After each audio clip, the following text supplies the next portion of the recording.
1987년도일 거예요. 과거에 한국에서 시한부 종말론을 내세우며 수많은 사람들을 속여서 그들의 인생을 아주 비참하게 만든 사이비 종교가 있었죠. 일명 다미 선교회라고 하는데 다가올 미래를 준비하라 이런 슬로건을 바탕으로 정말 1987년도에 활발하게 포교 활동을 했었습니다. 그들은 1992년도 10월 28일 자정 12시에 정확하게 예수님이 제가 그 산 이름을 지금 기억 못하는데요. 어떤 산에 예수님께서 오신다. 그래서 우리가 흰 옷 입고 예수님을 기다려야 된다. 이런 계시를 받았다고 해서 난리가 났어요. 전국적으로. 하여튼 성도들이 그 사이비 종교에 빠진 성도들이 모든 하던 일을 다 중단하고 그곳에 모여서 예수님 오실 준비를 해야 한다고 한 거예요. 그래서 이단에 빠진 사람들은 직장 다 그만두고요. 사표 막 다 내버리고 이제 천국 가는데 뭐 필요하냐면 사표 내고 학생들은 학교 그만두고요. 또 가정주부는 전도해야 된다고 집 다 팽개치고 집을 나가고 사람들은 집을 팔고 땅을 팔고 다 헌금을 다 해요. 왜? 천국 가면 그 땅에 있는 거 다 쓸데없는 거니까 지금 헌금만 해서 천국 가서 상 받아야지 하고 막 다 팔고 막 난리가 난 거죠. 1982년 10월 28일 드디어 그날이 되었습니다. 혹시 기억하세요, 여러분? 네, TV에서도 중계를 했었는데요. 하여튼 TV에서 보여줄 만큼 그 당시 사건은 정말 큰 이슈였어요. 정말 예수님이 리턴하는가? 이 세상 끝이 나는가? 막 그랬죠. 그리고 그날 밤 그곳에는 아무 일도 일어나지 않았습니다. 그리고 얼마 후에 그 목사는 금품 갈취 및 사기죄로 경찰에 체포가 되죠. 집을 뒤져보니까 그동안 헌금 받았던 모든 돈이 그게 금고 안에 다 들어있다는 거죠.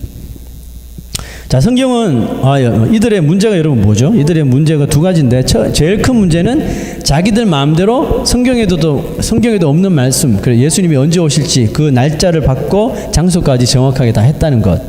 둘째는 문제가 뭐예요?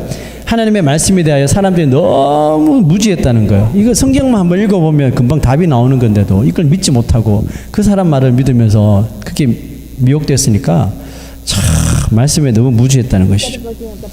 여러분, 성경은 그리스도인이 된 자들은 삶이 달라져야 한다고 이렇게 말씀하고 있죠. 그죠? 온갖 곳에서. 또 죄의 삶을 무조건 떠나야 된다고 말씀합니다. 또 신랑을 기다리는 신부처럼 다시 오실 예수 그리스도를 사모하며 기다리는 삶을 살라고 합니다. 여기까지 맞아요. 그런데 성도가 되었다고 세상과 관계를 완전히 끊고 살아야 된다. 이런 말씀 혹시 있나요, 성경에? 그런 말씀 없죠. 자, 고린도전서 7장 17절 봅시다. 시작. 오직 주께서 각 사람에게 나눠주신 대로 하나님이 각 사람을 부르신 그대로 행하라. 내가 모든 교회에서 이같이 명하노라. 그렇죠? 하나님께서 명하신 그 장소 그곳에서 계속 그대로 행하래요. 하나님께서 나눠주신 것 가지고 그대로 계속 살랍니다. 하나님의 부르심을 받아 그리스도인이 되었다고 해서 하던 일들이 세상에서 하던 것이기 때문에 다 이것은 그만둬야 돼, 세속적인 것이야 하고 그만두는 것은 바람직하지 않다는 거죠. 만약 하나님께서 성도된 자들은 무조건 성화의 삶을 위해서, 경건한 삶을 위하여 세상을 다 떠나가지고 이 세속적인 세상을 다 떠나서 마치 중들처럼 산속에 모여가지고 공동체 삶을 살아야 한다, 이렇게 만약에 명령하셨다면 성도된 사람들의 잡은 딱 한 가지밖에 없을 거예요. 그게 뭐예요? 다 수도사가 되는 거예요. 다 그냥 산에 모여가지고 공동체 생활하면서 그 수도사의 삶을 살게 되었을 거예요. 근데 여러분, 이 말도 안 되는 일이 중세 시대에는 일어났다는 거죠. 종교개혁을 한 마틴 루터가 그 또한 수도사로 있을 때 수도사가 되기 위해 온 사람들을 보면 대부분 그런 생각을 가지고 있었다는 거죠. 하나님의 부르심을 받고 수도사가 되기로 소원하고 그래서 집을 떠나고 세상과 격리된 아주 정말 힘든 가혹한 삶을 살기로 작정만 한다면 그 사람들은 이제 하나님으로부터 특별한 그런 관리를 받고 영원한 구원을 보장받을 수 있다고 그들이 생각한 거예요. 그래서 속세를 떠나서 수도사의 길을 간 거예요. 루터도 그 중에 한 사람이었고요. 마틴 루터는 수도사로서 한 점 부끄러움이 없이 살아왔음에도 불구하고요, 이상하게 그가 하나님 앞에 서면 여전히 자기가 죄인이라는 그 느낌을 떨쳐버리지 못하는 거예요. 아니 그렇게 세속을 떠나서 여기 와서 하나님만 바라보고 사는데도 하나님 앞에 서기만 하면 마치 내가 발가벗겨진 것처럼 죄인이라는 느낌을 떨쳐버리지 못한 채 항상 불안한 마음이 가득했다는 거죠. 수도사가 되면 모든 것이 완전히 달라지는 인생이 될 줄 알았는데 전혀 그렇지 못하더라는 것이죠. 내 마음속에는 계속해서 죄의 생각들이 끊임없이 흘러나오더라는 것이죠. 루터가 믿음으로 말미암아 구원을 얻고 또 그곳에 하나님의 의가 나타난다는 그 바울의 로마서의 말씀을 깊이 그가 묵상하면서 하나님이 우리에게 그 나누어 주신 일들의 의미를 바라보는 시각이 달라지기 시작합니다. 예를 들어 성도로 불러주신 하나님의 뜻에 합당하게 사는 길은 세상과 격리되어 거룩한 삶을 위하여 자신을 헌신한 수도사들에게만 있는 것이 아니라는 것이죠. 밭을 갈거나 땅을 파는 그런 소소한 일에서부터 시작해서 나라를 위해 군인이 되거나 국민을 대표해서 정치인이 되는 일까지 하나님께 소명을 받은 사람들이 할 수 있는 하나님의 일들이라는 것이죠. 여러분 영화 불의 전차라는 영화 혹시 옛날 영화인데 혹시 아시는 분 계세요? 불의 전차. 이름도 되게 촌스러운데 The Chariot of Fire. 자, 여기서 보면 주인공 에릭 리델이라는 사람이 나옵니다. 실제 그 배우 에릭이 크리스찬인데 집에 가보니까 집안일을 시키면 그 아들이 크게 불평을 하더래요. 왜 자꾸 날 이런 일을 시키냐고. 그래 불평을 하는 아들에게 에릭이 이런 말을 가르칩니다. 네가 완벽하게 해내기만 할 수 있다면 네가 감자 껍질을 벗기는 일까지도 그런 일을 통해서도 하나님께 영광을 돌릴 수가 있단다. 이런 말을 해준 거죠. 그러니까 그 에릭의 아들은 이런 사소한 일은 하나님 일과 상관이 없다고 생각한 거죠.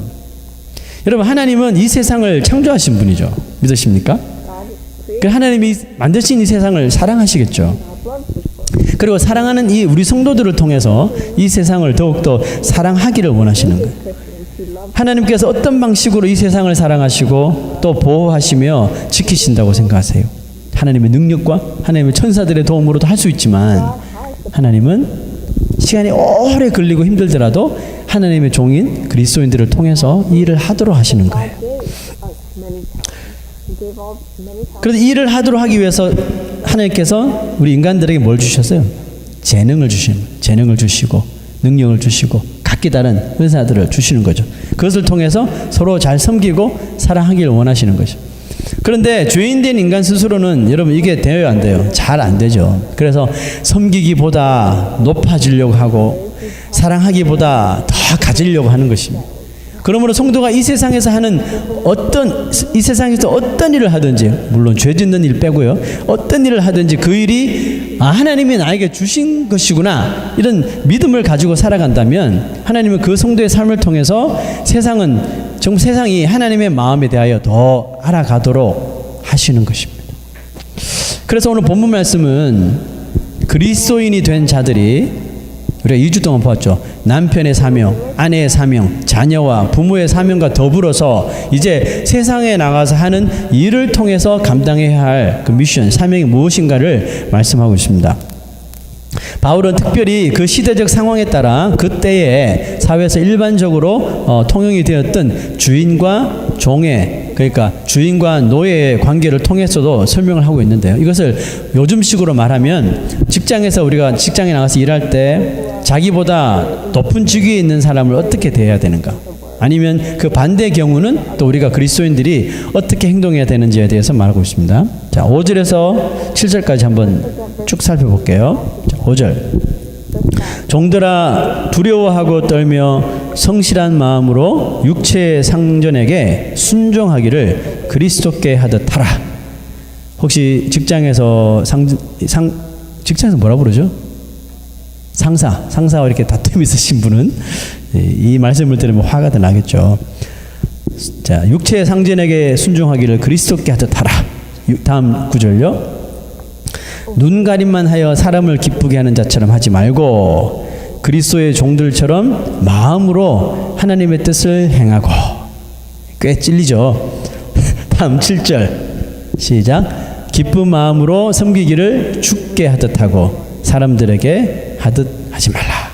와, 직장의 상사들에게 하는 걸 그리스도께 하듯이 순종하라고.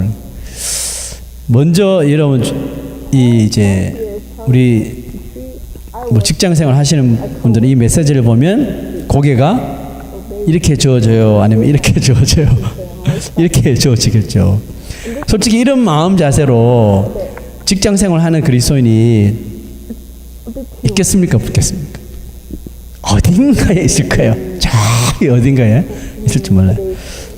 여러분이 다니는 회사의 상관들이 아마 이 구절을 읽으면 고개를 이렇게 옳은 말씀이야 이렇게 살아야죠. 하지만 지금 우리에게는 거부 반응이 생기는 말씀인 것이 틀림없죠. 아무리 직장 상사와 사이가 좋더라도요, 이런 마음을 품고 우리가 직장 생활을 해본 적은 아마 잘 없으리라 생각합니다. 우리 학생들 같으면, 티네이저들은 학교 선생님, 또 자기를 가르치는 뭐 어떤 사람들, 그런 관계를 생각하면 되겠죠. 다음 구절을 읽으면 아마 얼굴에 좀 미소가 생길 거예요. 구절 한번 봅시다. 시작. 상전들아, 너희도 그들에게 이와 같이 하라. 꽃이다 그러죠. 우리가 경상도 말하면 꽃이다. 자, 이래서 여러분 성경이 얼마나 이렇게 fair한 그 공평한 말씀인지 증명이 되는 거예요. 그렇다면 지기가 위에 있든지 주기가 밑에 있든지를 다 떠나서 아무리 그리스도인들이지만 이 정도의 수준에 도달하여 일하는 것은 너무나도 어려움이 따른다고 우리가 볼 수가 있겠죠. 자, 근데 하나님은 왜 이같이 어려운 일을 우리 그리스도인들에게, 그렇게 사랑하시는 그리스도인들에게 이 어려운 일을 하도록 주문을 하시는 걸까요? 두 가지를 한번 찾아볼게요. 첫째는 세상의 방식대로는 하나님께서 이 세상에 이런 일들을 통해서 하시려고 하는 일이 해결이 되지 않기 때문에 그래요. 자, 하나님께서 뭘 원하시는지 뒤에 보기로 하고요. 세상의 방식부터 봅시다. 세상의 방식은 뭐예요? 그 회사가 어떤 1류 회사인지 2류 회사인지 3류 회사인지 다 떠나가지고 세상의 방식은 처음부터 끝까지 조건에 따라서 다 나눠지죠. 내가 이 직장에서 어떤 대우를 받고 있는가에 대해서 우리는 되게 민감하죠. 내가 하는 일에 비해서 대우가 나쁘거나 무시당하거나 하면 직장 그 자체를 그냥 대놓고 부정적으로 하죠. 직장에서 아래 직원들에게 인정을 받지 못하는 상사, 뭐 외면을 당하거나 이러면 어떻게 합니까? 가차없이 자기가 가지고 있는 그 권력을 이용해서 막 짓눌러 버리죠. 이런 관계에서 과연 하나님이 그 일들을 통해서 하시길 원하시는 일이 잘 진행이 될까요? 불가능하다는 것이죠. 그래서 세상의 방식에 이렇게 이 접목이 되어 있는 직장을 하나님께서 성도들을 파송해서 성도들을 통하여 하나님이 원하시는 그런 일터로 바꾸어 나가게 하시기를 원하시는 것이죠.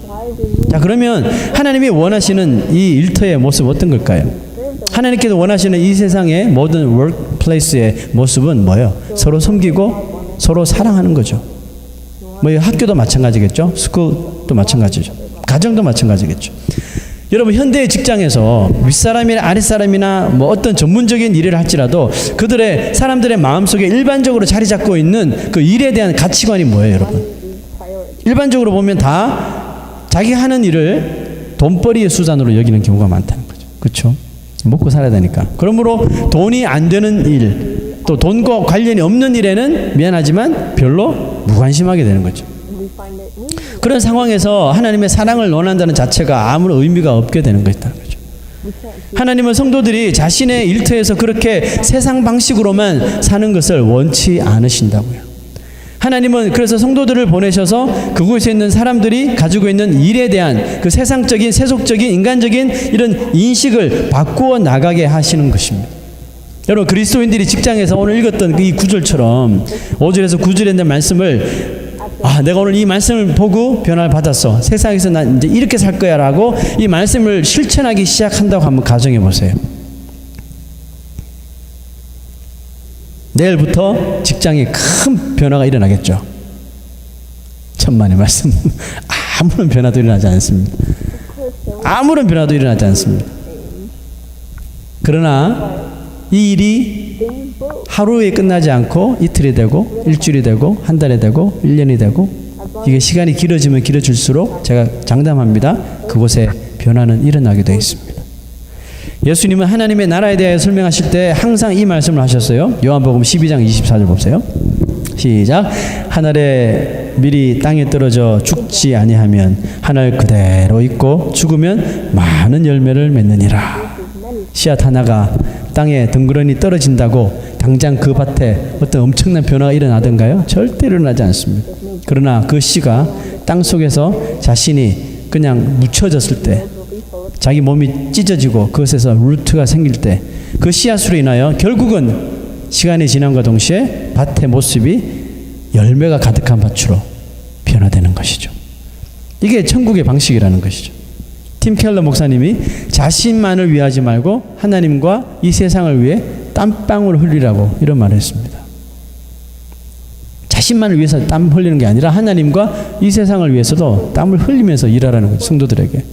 그러므로 하나님이 이 어려운 일을 성도에게 맡기면서까지 과연 하나님께서 진짜 원하시는 궁극적인 그 목적이 뭘까요? 그것은 바로 그리스도를 하여금 내가 일하는, 내가 머무는 그곳에서 뭘 하라고요? 복음을 전하며 그 한 영혼 한 영혼을 위해 일하라는 것이죠.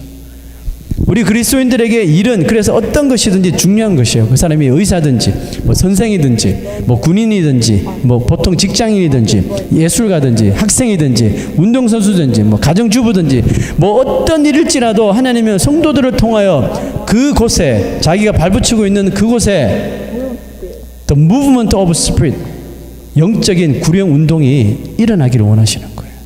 그것이 하나님께서 우리가 지금 일하는 곳에 보내주신 미션이라는 것입니다. 여러분 빌레몬스 아시죠? 그 빌레몬스에 나오는 이야기를 잘 생각해 보세요. 사도 바울이 로마 감옥에 갇혀 있었습니다. 그래서 이제 마지막으로 죽게 되는데 로마 감옥에서 이렇게 서신들을 많이 썼죠. 자, 빌레몬스도 그 중에 하나죠. 로마 감옥에 오래 갇혀 있었는데 갇혀 있었을 때 한 죄수가 감옥에 들어옵니다. 그 이름이 오네시모라는 사람입니다. 근데 그 간수가 말하기를 이 죄수는 자신의 주인의 집에서 도망쳐 나온 노예라고. 그 당시 노예가 주인 집에서 도망쳐 나오면 잡히면 바로 죽는 거거든요. 근데 이 도망쳐 나온 오네시모가 먹고 살기 위해서 온갖 이런저런 일을 하다가 붙잡혀서 감옥에 들어온 거죠. 자, 여러분 감옥 안에서도 죄인들끼리 어떤 룰이 있어요. 그 무슨 룰이지 하면 그 감옥 안에서는 오직 힘이 세거나 아니면 감옥에 오래 있었던 사람이 법이에요. 그 사람 말을 다 듣게 돼 있어요. 자, 모든 오래 있었던 죄수들이 오네시모라고 하는 이 노예를 얼마나 괴롭히고 무시하고 하찮게 여기며 정말 인간 말종으로 생각했겠습니까? 자, 하지만 이 빌레몬이라는 사람에게 편지를 쓴 바울의 내용을 한번 살펴보면 오네시모라는 사람은 과거에는 예전에는 아주 무익한 사람이었지만 지금은 나에게 아주 유익한 사람이 되었다고 이렇게 말했습니다. 자, 오네시모에게 무슨 일이 있었던 걸까요? 제 생각에는 사도 바울의 섬김이 오네시모의 삶 속에 개입했다고 저는 확신합니다. 그 악한 사람이 하루아침에 변화될 일은 없을 것이고요. 그렇다면 과연 얼마나 긴 시간 동안 사도 바울은 오네시모의 영혼이 죽게 돌아올 수 있도록 얼마나 땀 흘려서 그 오네시모를 섬겼을까요? 그걸 한번 생각해 봤어요.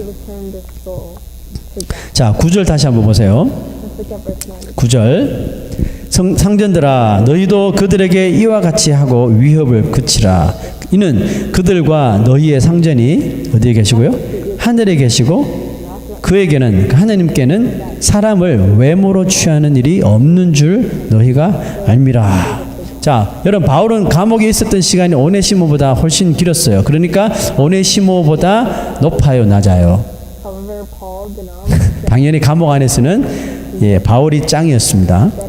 자, 그러나 바울은 오늘 말씀처럼 사람을 하나님처럼 외모나 조건으로 보지 않고 하나님처럼 오직 그리스도의 사랑 안에서 외모를 그렇게 중요하지 그 사람의 뭐 백그라운드를 보지 않고 뭐 환경을 보지 않고 그 사람의 중심에 있는 영혼을 봅니다. 오직 그리스도의 사랑 안에서 그 영혼을 주님께로 인도하기 위해서 이 섬김의 사역을 했다는 거죠. 그리고 얼마나 시간이 지났는지 알 수 없지만 결국은 그 딱딱한 감옥 바닥에서 꽃이 피고 열매가 맺히듯이 한 영혼의 열매가 맺히더라는 것이죠. 그것이 하나님이 사도 바울을 감옥에 보내신 이유 중 하나라는 것을 믿으십니까? 사도 바울이 만약에 붙잡혀서 감옥에 들어가지 않았다면 그가 오네시모를 만날 수 있었을까요? 여러분, 우리 성도들이 하나님이 주신 사명의 그 열정이 있다면 비록 감옥과 같은 형편에서도 섬길 수 있고 또 사랑하여서 결국은 그 섬김과 사랑으로 한 영혼을 주님께 인도하는 최종적인 그 사명을 우리가 잘 감당할 수 있는 거예요. 그것이 우리 그리스도인들의 이 세상에서의 최종적인 미션이고 사명이에요. 죽을 때까지 우리가 그 일을 하고 가셔야 되는 거예요. 하나님께서는 하나님께서 창조하신 이 자연의 질서를 한 번도 무시한 적이 없어요. 무시한 적 있어요? 하나님께서? 천지 이렇게 창조하시고 태양과 지구의 거리가 좀 마음에 안 들어. 바꾸자. 아니면 네 마음대로 해. 이렇게 놔둬버렸나요? 그랬다면 뭐 벌써 지구가 다 타고 없겠죠. 하나님께서는 만드신 자연의 질서를 한 번도 무시한 적이 없어요. 잘 돌아가도록 돌보셨죠. 그리고 창조하신 인간들이 살아가는 사회의 질서도 하나님께서 한 번도 무시한 적이 없어요. 그리스도인 된 사람들에게 너희들은 세상의 법 무시하고 살아 이랬나요? 그런 거 없어요.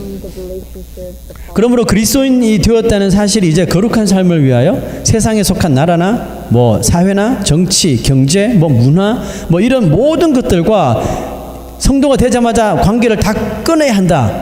이것은 어떻게 보면 성경적인 것이 아니에요. 오히려 그 모든 것들이 하나님으로부터 왔다는 사실을 믿고 더 존중하는 마음을 가지는 것이 중요합니다. 그러나 성도는 이 세상적인 환경에서 얽매여서 살아서는 안 돼요. 거기에 막 발이 묶여서 주의를 못하는 그런 삶이 아닙니다. 그리스도인들은 이 세상에 있는 환경을 어떻게 해요? 얽매이는 것이 아니라 이것을 다 초월해서 살아야 하는 존재죠. 이것을 초월하는 존재죠. 성도들이 사회를 떠나고 만약에 세상을 다 떠나버리면 그곳에는 누가 복음을 전해요? 아무도 복음을 전할 수가 없어요. 그 하나님께서 성도들이 감옥에 들어가는 것, 만약에 죄를 지었지 않았는데도 감옥에 들어가게 되는 것은 거기에 그만한 이유가 있다는 것이죠. 그래서 하나님께서 성도들에게 여러 가지 재능과 은사를 주셔서 다양한 곳에서 섬기도록 하시는 거죠. 한국에 한동대학교가 포항에 있습니다. 이 학교는 철저하게 그 복음 위에 말씀 위에 세워진 기독교 학교입니다. 학교가 세워지고 몇 년 동안 이 학교에 대한 인식이 너무 좋지 않았어요. 왜냐하면 처음 세워진 학교인데 그 학교에 들어가기가 너무너무 어려운 거예요. 상위 1% 정도밖에 못 들어가니까 너무 힘들었대요. 그러니까 웬만큼 공부를 잘하지 못하면 들어갈 수 없는 학교였습니다. 아니 뭐 처음 세워진 학교인데 뭐 이렇게 힘들어. 그러니까 한국 사람들 죽자고 들어가잖아요. 그런데 그죠? 들어가요. 근데 문제는 그렇게 어렵게 들어간 학교에서 그렇게 막 수준 높은 공부를 배울 줄 알았는데 뭐 공부는 다른 학교에서 배우는 거 마찬가지로 배우는데 그 외에 뭘 가르치냐면 하나님의 말씀을 엄청나게 가르치는 거죠. 가르칠 뿐만 아니라 실천하도록 하는데 뭐 기독교 학교라고 알고 이제 들어갔으니까 뭐 채플 시간이 있겠지 이 정도로 생각하고 들어갔던 학생들이 막 학을 띄는 거예요. 그 정도가 아니라 학생들의 캠퍼스 삶 그 곳곳에 하나님의 말씀을 따라 살 수밖에 없도록 그런 모든 규정을 만들어 놓은 거예요. 그러니까 예를 들면 시험 치를 때 중요한 시험을 치는데 감동하는 사람이 없어요. 그냥 자유롭게 치고 제출하고 나오라요. 왜 그렇게 해요? 하나님은 어디에나 계시고 우리를 지켜보고 계신다고 가르치는데 시험 칠 때 출행하는지 아닌지 감동하는 그 자체가 어떻게 웃기는 거잖아요. 하나님이 계시는 것을 알면 스스로 정직할 수 있는 것이니까.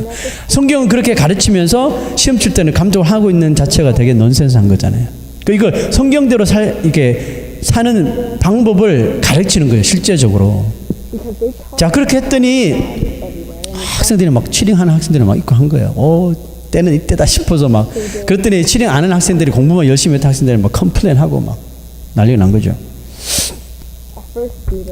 근데 여러분 치링을 했던 학생들이 시간이 지나고 그들이 그 학교에서 말씀에 따라 교육을 받기 시작하니까 변화되기 시작하는 거죠.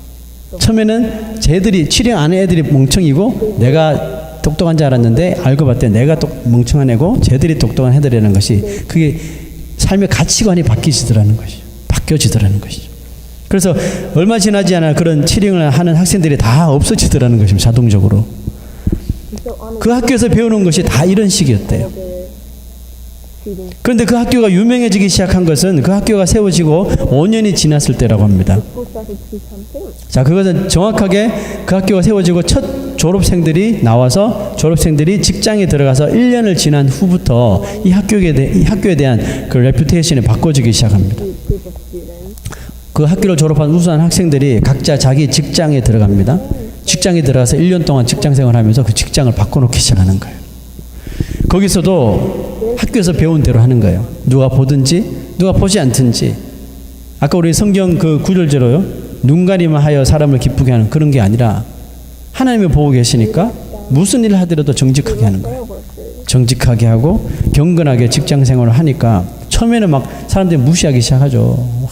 뭐 너네들만 크리스찬이냐 뭐 이런 식으로 하다가 아무리 지나도 그게 변화되지 않으니까 그 사람이 있는 그곳에 같이 있는 무리들이 변화되기 시작하는 거예요. 또 다른 직장인들에게 도전이 되더라는 것입니다. 그리고 다른 기업들은 이제 이 학교 졸업생들을 우선적으로 스카우트하고 하려고 하는 그런 일들이 벌어지더라는 것이죠. 자, 오늘 8절 한번 읽어봅시다. 8절 시작. 이는 각 사람이 무슨 선을 행하든지 종이나 자유인이나 주께로부터 그대로 받을 줄을 알미라. 예, 그리스도인들이 세상에서 이 말씀대로 살려고 할 때 중요한 것은 종이나 자유잖아. 자유인이나 뭐 그런 거 따지지 않고 우리가 이런 대로 실천하며 살아갈 때 행동할 때 결국은 하늘로부터 다 이런 보상이 우리에게 임할 것이라는 것이죠. 그대로 다 받을 줄을 알미라는 거죠. 저는 우리 건강한 교회 성도 한 사람 한 사람, 우리 학생 한 사람 한 사람이 하나님께서 우리에게 주신 그 재능을 통하여 정말 사랑과 복음을 전하는 사명자가 되시기를 정말 부탁드립니다. 지금 우리에게 맡겨주신 일들이 무엇인가 한번 곰곰이 잘 생각해 보시길 부탁해요. 여러분, 그 어떤 일이라 하더라도 우리가 그리스도에게 하듯 순종하며 성직하게 거짓 없이 이것을 감당해 나갈 때 그 일들을 통하여 누가 영광을 받아요? 하나님께서 영광을 받으실 줄을 믿으시기를 부탁합니다. 사랑하는 그리스도의 종된 여러분, 오늘 제 설교의 제목이 우리는 항상 그리스도의 종입니다. 교회에서만 그리스도의 종처럼 있는 것이 아니라 내가 더 시간을 가지는 집이나 직장에서나 어디서든지 그리스도의 종의 모습을 살아가자는 것이죠. 그래서 우리는 항상 그리스도의 종입니다. 우리의 상징은 누구예요? 하늘에 계신 우리 하나님 아버지시죠. 그럼 우리 눈에 보는 상징은 누구예요? 직장의 상사가 될 수 있고 또 내가 섬기는 자들이 될 수 있겠죠.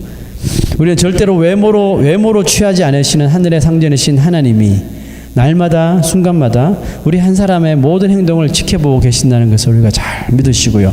하나님께서 우리에게 맡겨주신 일, 절대로 자동적으로 우연하게 맡겨주신 일은 없다고 믿습니다. 하나님 뜻이 계셔서 우리에게 허락해 주신 이 모든 일들을 정말 기쁨으로 잘 사명을 가지고 충성할 수 있는, 그래서 복음의 열매를 이곳저곳에서 맺을 수 있는 저와 여러분 되시기를 축원합니다.